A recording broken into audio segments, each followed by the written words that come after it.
everybody. My name is Chris Kelly, and thank you very much for having me, Emery. It's been really interesting being here tonight because I've heard a lot of things that really chime with the work that I've done. Just a little bit of background about myself. I have a master's degree in archaeological science, which hasn't really done me much good, except that it introduced me to some of the scientific methods that I used during my work. I lost my sense of smell. Let's just advance a bit. I lost my sense of smell 4 years ago, and therefore I have what is called anosmia. Anosmia can, there are a number of ways you can lose your sense of smell, or you can also be born without it. But I happen to be someone who lost it in the course of having a bad sinus infection. Other groups include people who've had head injuries or people who have ongoing sinus disease.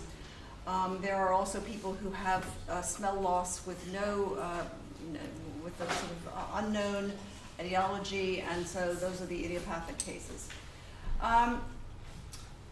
When you lose your sense of smell, as I did, and you fall into one of these categories. So you can have complete anosmia. You can have a reduced sense of smell. You can have something called parosmia, which is a distortion of your sense of smell. Cacosmia, which is a very distressing condition where everything smells like shit, not to put too fine a point on it.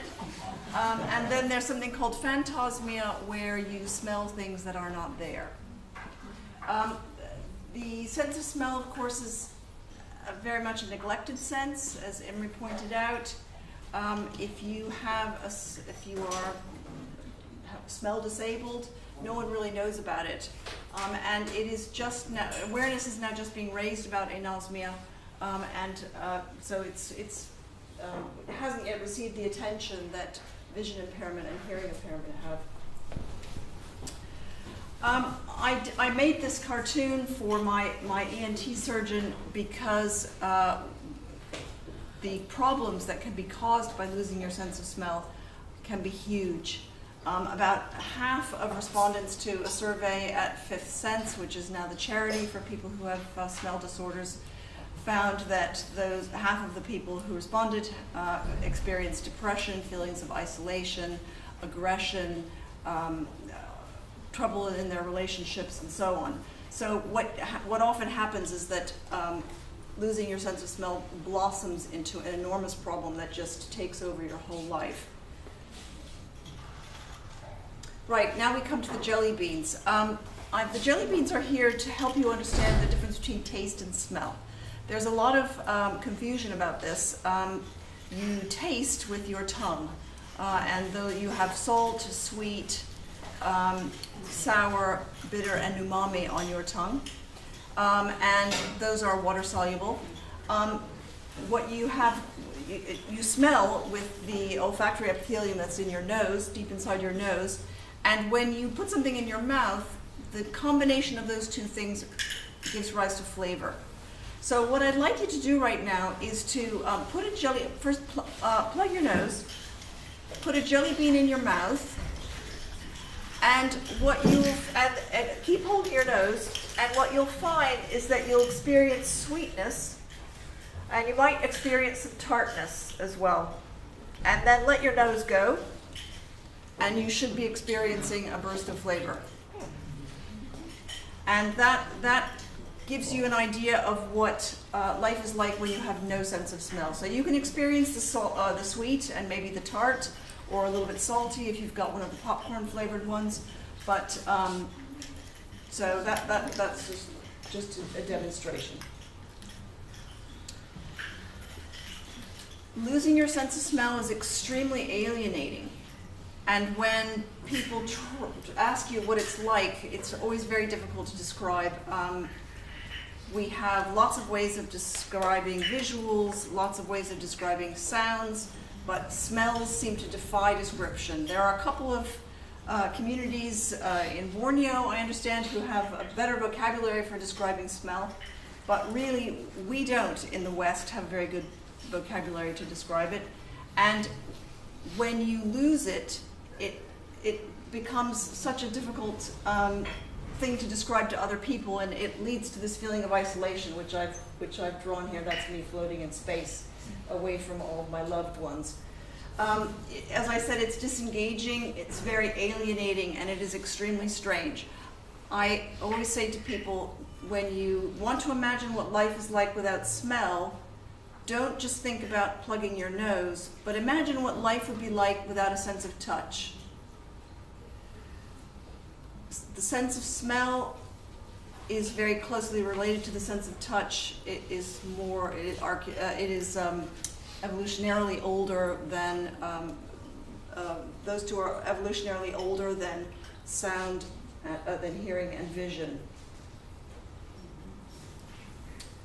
Another analogy that I developed in trying to help myself talk to others about the problem, I took this beautiful painting from the National Gallery with all the wonderful activity in it, and the beautiful colors, and the depth to it, and then I made this, and this is what life is like when you wake up one day and you can't smell anything. You're getting essentially no information about your outside world from what you're taking in.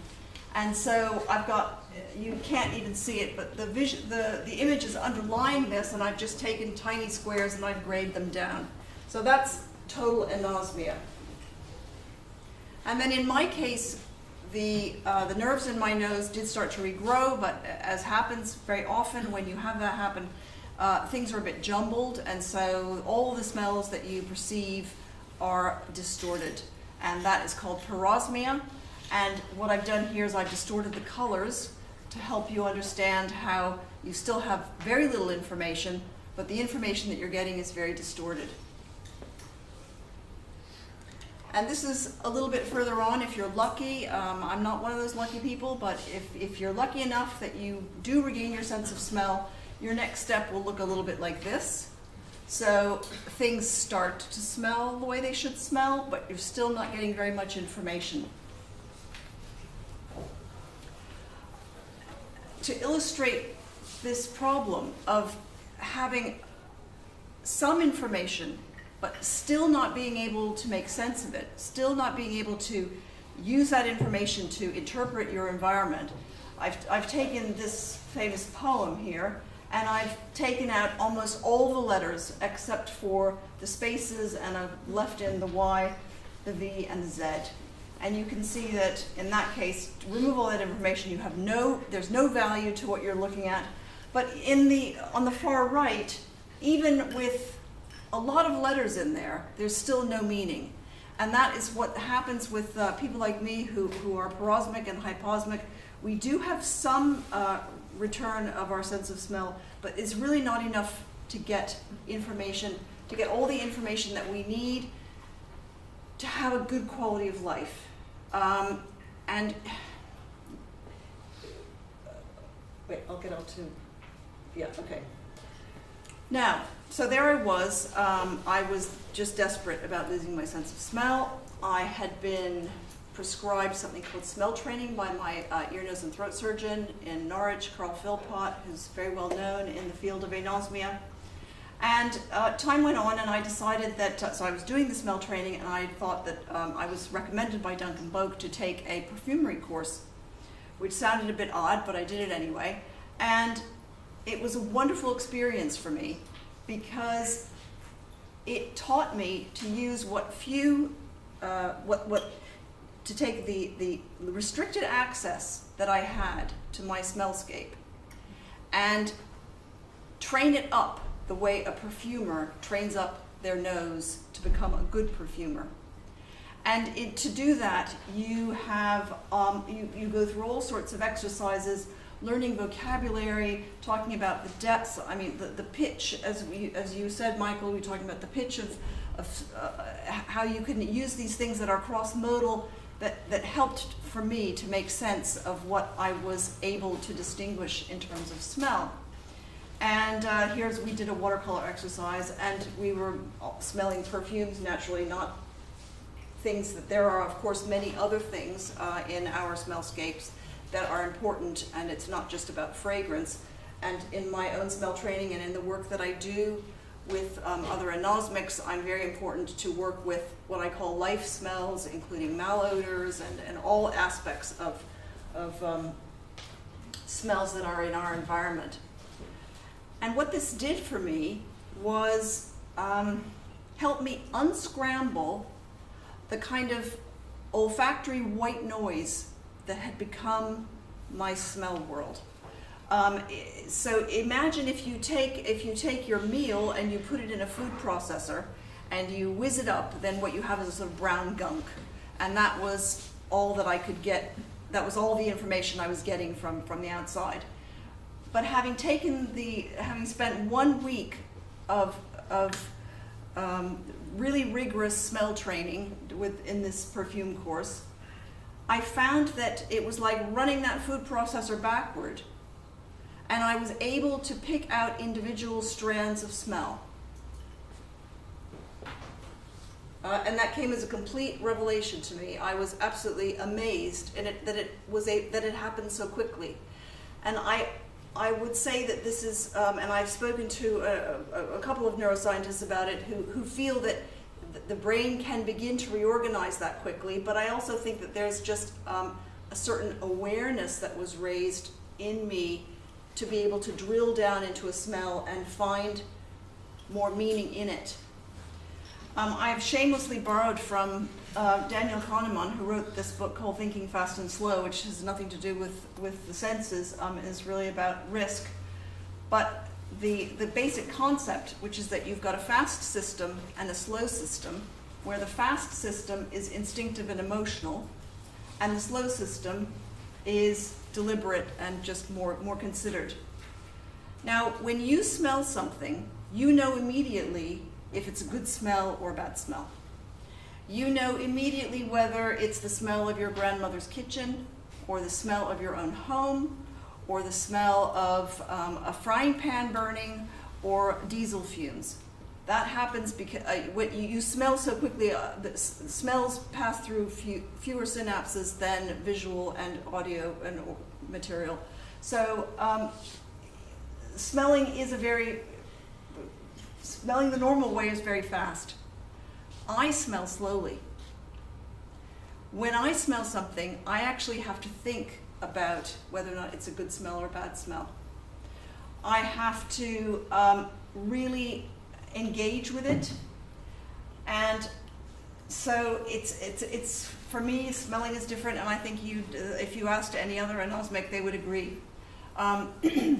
Smells can provoke strong emotional memories for you. Obviously, that's the relationship between smell and memory is well established.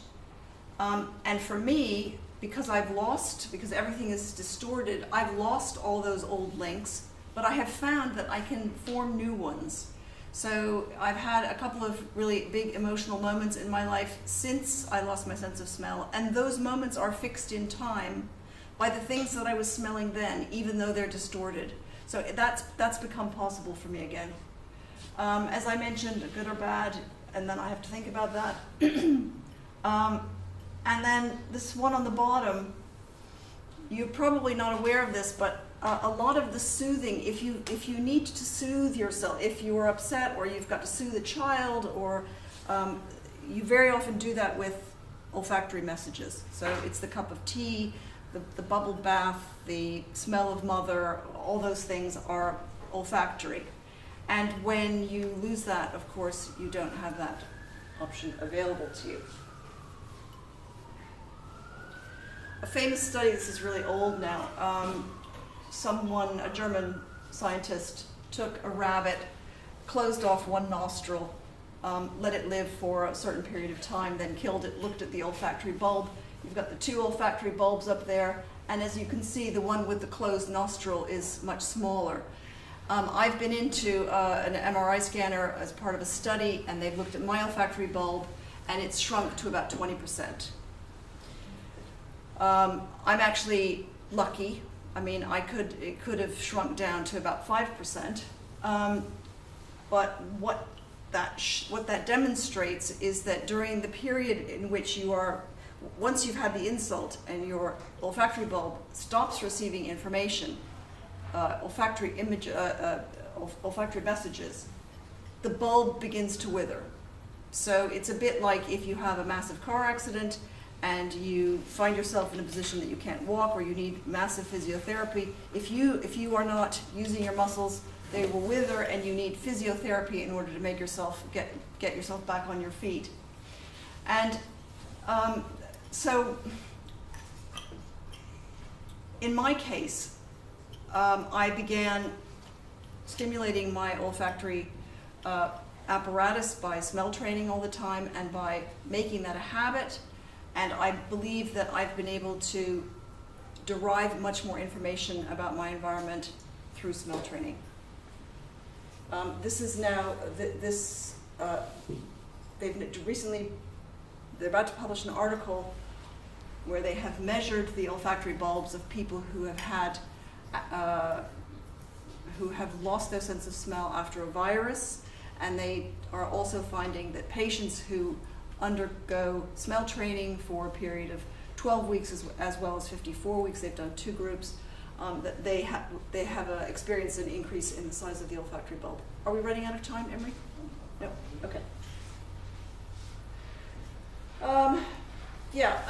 So one of the things that I noticed was that as I was doing all this smell training was that in smelling slow, it's a bit like you were saying, Michael, that when I smell something and I drill down into it, because it takes me a while, I do get there in the end. And it's a bit like saying, instead of taking the tube from Charing Cross to Leicester Square, I'm taking it all the way around town, changing 5 times, and I do finally get there in the end, but it just takes me a longer time.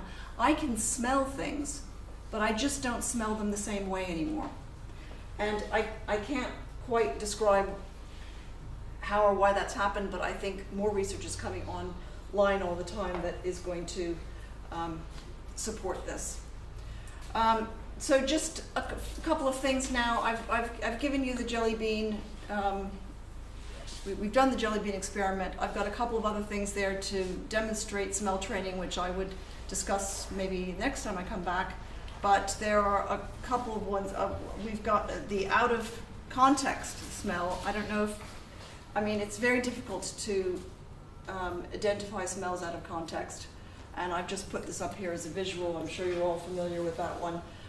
The smell that I brought there in the jar, which is practically impossible to identify, is actually black pepper. And then the other experiment that I have there is a triangle test, which is very common in use by perfumers and other people who are in the olfactory sciences. You have 3 jars or strips or whatever vessel you want to put them in, and you have to choose which one is the odd one out. And so you can try that out if you're interested. So that's pretty much my story. And I absolutely think that smell training is invaluable for people like myself who've lost their sense of smell and have lost their quality of life, which is devastating if it's happened to you. So I'm here to represent that, and if you have any questions, I'd be happy to answer them.